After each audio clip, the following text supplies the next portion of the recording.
కానీ పిఎస్ఆర్ ఆంజనేయులు కానీ ఎక్కడ పిలిచారు? విషయాలు కొన్ని ఏం చెప్పాడు? సీఎంఓ ఆఫీస్కి పిలిచి మమ్మల్ని మాకు డైరెక్షన్స్ ఇచ్చారు, ఆ డైరెక్షన్ ప్రకారం మేము చేశాము. నేను విశాఖపట్నం బదిలీ అయినప్పటికి కూడా నన్ను అక్కడికి వెళ్ళొద్దు, ఈ బృహత్కర కార్యక్రమం చేయమని చెప్పారు. ఎఫ్ఐఆర్ రాయకుండా ఫ్లైట్ టికెట్లు బుక్ చేసుకొని బాంబే వెళ్ళిపోయి జత్వానీని అరెస్ట్ చేసి ఆమెను నానా విధాలుగా చిత్రహింసలు పెట్టేసి జిందాల్ అనే ఒక వ్యాపారవేత్తతో సంబంధాలు పెట్టుకొని ఆయన్ని రక్షించడానికి ఏమైనా చిత్రహింసలు పెట్టారు కదా. ఆ పెట్టిన అధికారులు ఏమయ్యారు? ఈ రోజున సస్పెండ్ గురయ్యారు, ముందస్తు బెయిల్ వేసుకుంటున్నారు, పారిపోతూ ఉన్నారు. కాబట్టి ఈ విధంగా ఏదైతే ప్యాలెస్ ఆదేశాలను ఫాలో అయ్యారో. సుబ్బారావు గారు ఒక్క పాయింట్ చెప్పండి సార్. ఇప్పటి వరకు ప్రభుత్వం గానీ లేకపోతే లోతైన దర్యాప్తు వెళ్తూనే చేస్తున్నప్పటికీ కూడా కొంతమంది అలా వెళ్ళి ఇలా వచ్చేస్తున్నారు కదా. ప్రభుత్వం తీసుకుంటున్న దాంట్లోనూ చర్యలు కనపడుతున్నాయి, ఇంకో పక్కన కోర్టు సీరియస్ అవుతున్న దానికి కానీ అయినా కూడా కొంతమందికి యాంటిసిపేటరీ బెయిల్ అని ఇలా వెళ్ళి అలా వచ్చేస్తున్నారు కదా. దీన్ని ఎట్లా చూడాలి? వెళ్ళారు వచ్చారు, ఎక్కడ లోపం ఏమైనా ఉందా? ఒకటి మేడం గారు, జగన్మోహన్ రెడ్డి యొక్క ప్రభుత్వంలో అన్ని వ్యవస్థలు నిర్వీర్యం చేసుకుని తన మనుషుల్ని దాంట్లో రిక్రూట్ చేసుకున్నాడు. జగన్మోహన్ రెడ్డి ప్రభుభక్తిని చాటే వ్యక్తులు ఇంకా ఈ యొక్క వివిధ శాఖల్లో ఉన్నారు. వాళ్ళని ప్రక్షాళన చేయాలి. వాళ్ళ చర్యల వల్లనే ఇటువంటి జరుగుతున్నాయి.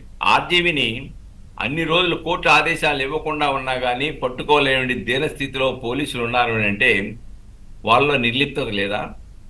అలానే మాజీ ఎండి వెంకటరెడ్డి ఇసుక దందాలో ఎన్ని కేసులండి, ఎన్ని కోట్ల రూపాయలండి ఆర్థిక నేరాలు. దాంట్లో ఏసీబీ పాత్ర ఏంటి అసలు?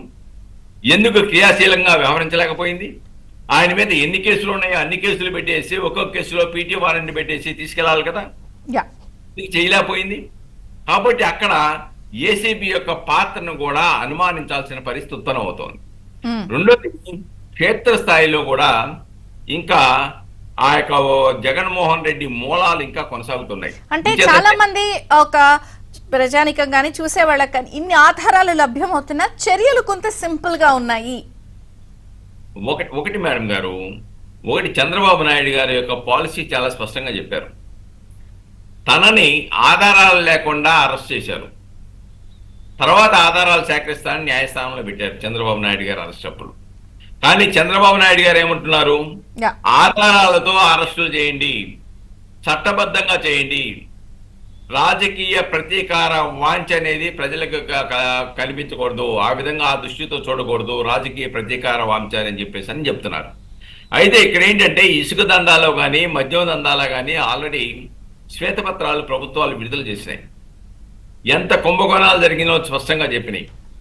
దానిలో కొంత ఇన్వెస్టిగేషన్ స్పీడ్ చేయాలి, రైట్ సార్, తత్వం చేయాలి. రెండోది, కాకినాడ రేషన్ బియ్యం ఎప్పటి నుంచి పవన్ కళ్యాణ్ గారు వచ్చారు, అలానే సివిల్ సప్లై మినిస్టర్ వచ్చాడు, వాళ్ళందరూ చెప్పారు. చెప్పినప్పటికి కూడాను 6 నెలల నుంచి కూడా యథావిధిగా ఈ ఎక్స్పోర్టు అక్కడి నుంచి అక్రమ రవాణా కొనసాగుతోంది. అంటే వాళ్ళ యొక్క వైఎస్ఆర్సీపీ యొక్క దందా ఇంకా అక్కడ కొనసాగుతుందని అంటే